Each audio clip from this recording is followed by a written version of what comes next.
Over the coast, recovering addicts have been receiving their methadone treatment despite the rising cases of COVID-19 there, but under very different environment. At Freya Town in Mombasa, one of the methadone centers is now creating awareness despite a number of challenges facing them. Francis Mtalaki is joining us live from Freya Town in Mombasa County. Francis, what is so different this time? What kind of awareness are they creating? Well, in terms of the difference that has been there in terms of the COVID-19, you could say that the crowd that used to be here now has been reduced. And some of the measures that have been put by the county government of Mombasa is to make sure that as they come and have the medication in terms of withdrawal symptoms, they are also cognizant to that there is COVID-19 and it can spread at this facility. But also, there are some of the concerns that they would also want to be addressed in terms of the whole issue about the methadone. But I want to bring in one of the participants here, labda tueleze labda mambo yapi na yapi labda mnahitaji kuhusiana na kituo hiki.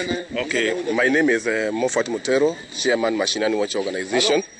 Today we are marking World AIDS Day, but we saw it was good we come here at this methadone center, and our urge is to push for the amendment bill of Narcotics 2019, so that it can pass in Parliament.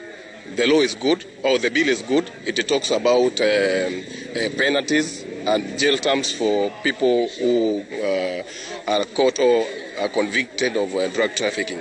But again, we are also telling the Parliamentary Select Committee on Health to make sure that bill also contains the issue of rehabilitation. When you look at the law of 1994, Section 4, from 51 to 58, it speaks of a rehabilitation fund.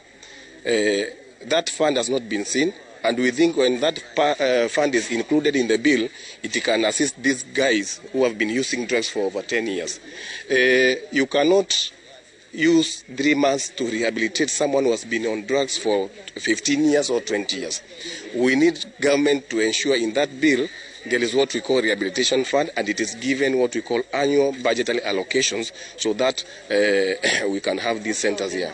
Secondly, another thing is that Coast Region is the most affected area on drugs. Why do we have only 2 or 3 drug centers, rehabilitation centers?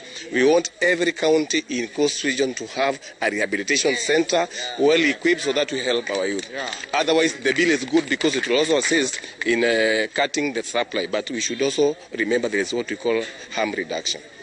Asante sana, Mofat Mutero, speaking to us with regard to the measures that have been put in place, and well as some of the challenges that are facing various individuals who are still recovering from the issue of drug here in Mombasa. But of course, it's something that will keep you posted, and also we'll be able to update you in our subsequent bulletins. But currently, there is a sensitization process that is happening here at Freya Town, one of the centers, methadone centers here in Mombasa County.